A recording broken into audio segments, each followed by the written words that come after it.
I don't really like to think of chords as shapes or voicings. I would much rather think of them as snapshots in time from a choir of individual melodies. Like, I just like the way the voice leading sounds more when I conceive it that way. And I think guitar players tend to get there a little bit later than keyboard players, probably because of how our instructional materials are set up at the very beginning. Like, page one of the book is usually, here's this fretboard diagram with black dots on it, and it's like, this shape is a G chord, this shape is D, this shape is C. And so we memorize these, and from that point, it's only natural to just keep adding dots to the grid until eventually you're like, this shape is E7, sharp 9, sharp 5, right? But when we treat harmony this way, there's some pretty important fundamentals that are getting skipped over. And I think it's really common, by the way. Like, there's probably some great guitar players who couldn't effortlessly proceed through this progression of fundamentals I'm about to lay out.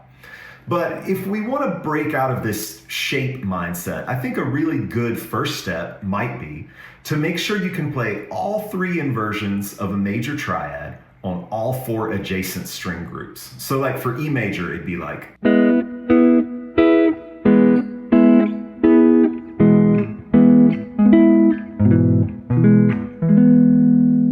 then the next step would be to make sure you can identify each note in each voicing by function. So for example, 1 3 5,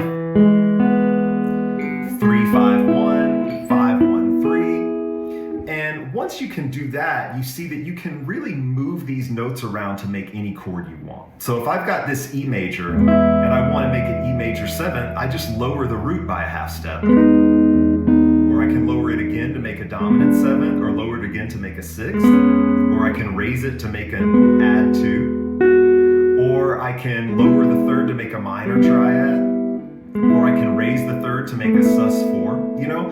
And once you do this, you start to see that a lot of these same shapes come up over and over again. Like if I take this E and make it an E sus4, I end up with the same shape as if I take this A and lower the third to make an A sus2. And it's like if I take this E and I lower the third to make E minor, I end up with the same shape as if I take this G and raise the fifth to make a G6.